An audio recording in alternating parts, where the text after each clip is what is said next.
За тэгэл энэ их л улс төртөө сэдв шүү дээ. Өмнө нэг нуугдаж өсөрч орж ирээд буу улс төр болоод буцсан.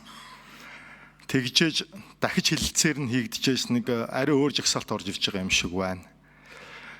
Тэр өмнөх орж ирсэн жагсаалтан дээр нь манай Монгол Улсын их сургууль болон энэ эдийн засгийн судлаачид бүгдээрээ тооцоо хийгээд 6% эдийн засаг агших юм байна. Энэ бол их биднэрт ашиггүй байна гэсэн дүгнэлтийг гаргасан. Яг парламент байгаад тэгээд нийт ард иргэд оролцогч талууд нээлттэй ил яриад явж байгаагийн давуу тал нь энэ багхгүй. Тэгээ одоо болохоор их хурлын гишүүдийг орж ирээд өмнө та нар парламент байсан хүмүүс дуугаагаар яах гээд байгаа юм бэ ч гэдэг юм өөрөө улс төрсөн асуудал ярьчаад тэгээд улс төржиж гинэ гэдэг бас болохгүй. Авч гарах сонирхол байгаа ч юм уу ч юм уу мэдэхгүй нэг эдийн засгийн сайдд энд гэрээгээ. Зүгээр гол ажиллаад ярмаар байгаа байхгүй. Шинээр тохирсон гэрээнийхээ нөхцлүүдийг судлаачдаар судлуулсан юм уу? Би бол гишүүдтэй санал нэг байна.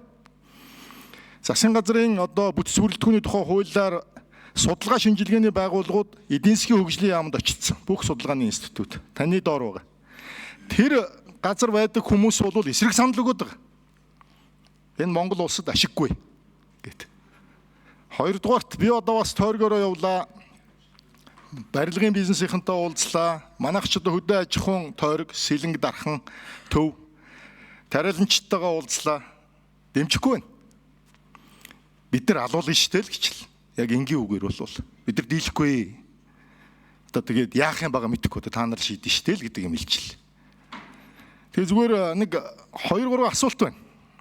Нэгдүгээрт эдийн засгийн хөгжлийн яамнаас та нар энэ нэг Европын холбоотой байгуулсан нэг 7200 орчим нэр төрлийн бараа бүтээгдэхүүн, Японтой байгуулсан 5700 нэр төрлийн бүтээгдэхүүний чөлөө тодалдааны хэлэлцээр дээр дүгнэлт хийгээд их хурлд нэг танилцуулж болох уу? Дүгнэлт хийгээд. Энэ чөлөө тодалдааны хэлэлцээр ер нь болоод байгаа мүү юм уу? Бид нар үйлдвэрлэдэг улс учраас ашигтай юу гэдгийг нэг харуулад өгөөч. Хоёрдугаарт судлаачдаараа олон нийтийн байгууллагуудаараа ингээд нэг дахиад нэг хэлэлцүүлээд наадхааныг харуулчих болохгүй юу? Тэгэхгүй тэгэл одоо эцсийн бидний тохирсон ямыг тэр судлаачд нь хараагүй, их хурлын гишүүд хараагүй төөрөөд байгаа ингээд гүрийгээд ээж болохгүй байхгүй. Ярил л да, харъя л да. Үнэхээр ашигтай юм бол яар сандраад бушуу туула бориндоо бааста гэдэг шиг шичиг тавих байх хэрэггүй л байхгүй да. Тэгэхээр нийтээрээ дахиад нэг хэлэлцээд яриад харчмаар байгаа байхгүй. Одоогийн байдлаар бол наадах дэмжих ямарч боломжгүй байна шүү дээ. За Гантүмбсэд харил 6. Тэгэхээр олон нийтийн хэлэлцүүлэг хийгээд асуудлаа шийдэх нь бол зөвөө. Зүгээр худлаа мэдээлэл тараагаад тэрэнд нь хүмүүс ороогдоод байгаа нь бас үнэ.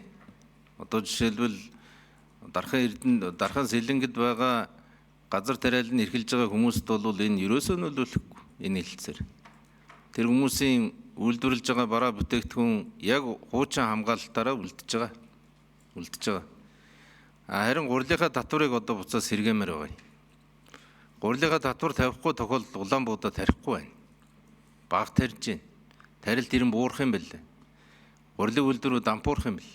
Тийм учраас бол гурилан дээрээ Оросоос авж байгаа гурилан дээрээ татвараа тавих хэрэгтэй. Тэгэхээр энэ гурилын татвар бол жишээ нь энэ хэлэлцээрт ороогүй байгаа шүү. Судалгаа шинжилгээ хийлгийа. Нэг айхтар яаж твдэд байгаа юм бол алга. Айхтар одоо шийдэж өгөө та нар гэдэг ингээ хүч төрөөд байгаа ч юм алга. Таллаасаа яри. Асуудлаа өргөн дэлгэр харъя. Гол нь зүгээр зах зээлээ олж авахгүйгээр бид нар урагшаа тэмүүлээд явахгүй л дээ. Эдийн засаг солонгорох ойлголт бол ерөөсөө байхгүй. Японы тухайд бол үнэхээр одоо Японд очиж бараа бүтээгдэхүүнээ нийлүүлээд тэр зах зээл дээр өрсөлдөхөд бол Монголын үйлдвэрлэгчид бол хүнд байгаа. Би бол яаж твдэггүй гэж байгаа болохоос чамааг буцаагаад өгөөч гэж бол хэлээгүй шүү.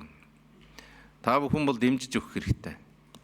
Зүгээр яаж твдэх юм алга. Завсарлага аваад ярилцаад олон талаасаа мэдээлэл нэгтгээд ингээд шийдвэр гаргаад явах нь бол зөв байх. За тодруулъя дэмдэн юм шиг.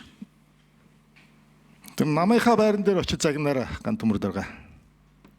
Би Монгол Улсын их хурлын гишүүн ард түмний төлөөлөл засгийн газрын гишүүнтэй яриа сууж байгаа шүү энд. Айтаахан ингээд ажил ярьчих гэхээр бас даналцаад ах хэрэггүй шүү. Би бол зүгээр даасран дарга юу яачвал яасан юм.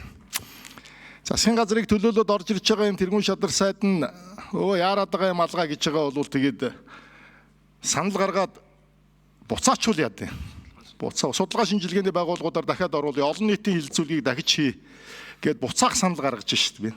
Тийм гормын санал гаргаж байна.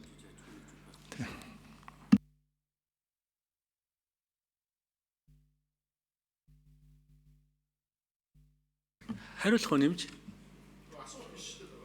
8 номер 91 дахиад 300 гаруй бүтээгдэхүүнийг үйлдвэрлэдэг компаниудыг бидний давтарч чадахгүй. Компани төлөөллийг энэ суулгана гэж байхгүй.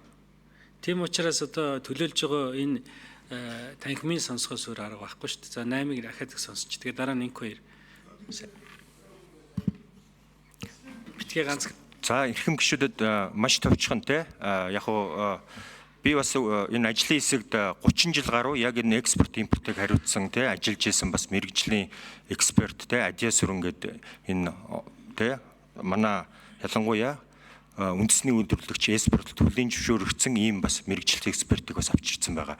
За гурван зүйл те нэгдүгээр судалгаан дээр бол эрхэм гишүүнтэй яг санал нэг байгаа. Тийм учраас би Монгол Улсын сургуулийн бизнесийн сургууль, эдийн засгийн сургууль, Монгол банкны судалгааны хүрээлэн эднэртээ бусад бас эрдэм шинжилгээ ялангуяа энэ гадаад одоо худалдаа чиглэлээр судалгаа шинжилгээ хийдэг байгууллагуудтай хамтарч ажиллаж нэгдсэн одоо юу гэдэг нь think tank те судалгаа шинжилгээ хийдэг ийм одоо бүтэц бий болохоор бол ажиллаж байна. За хоёрдугаар реэкспорт төр те энийг бас танхим бүрэн дэмжиж байгаа. Тэгээ урьдчилсан байдлаар сая одоо зөвхөн нөгөө Оросын холбооны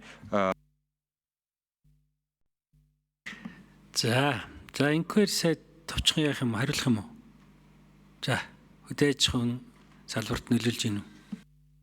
За төсвийн байнгааруу Монгол улсын төсөвт эерэг сөрөг ямар нөлөө үзүүлэх талаас гол төвлөрж яриул зүйтэй хаа гэж бодож байна. Манай уламжилт аж үйлдвэрлэлийн салбарын гол зах зээл байсан сэрүүн бүсийн орнууд түүний 200 сая худалдаа авагч энэ гэрээгээр бид нар гарах болцоо байгаа. Энийг сайн одоо бүгдээр боломж олж ашиглаж чадвал манай хөнгөн үйлдвэрийн салбарт арь шишир, ноос, ноолуур гол одоо энэ цагаан алт бодлогоор дэмжиж байгаа салбарт маш сайн дэмжлэг байна. Хүнсний голгол хийж байгаа зорилтонд мэдээж сөрөг нөлөөлөл үзүүлнэ.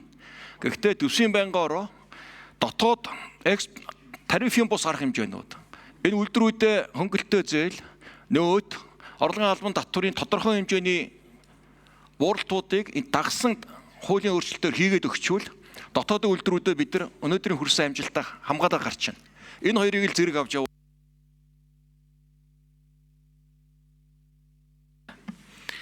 За Бакир гişэн асууя.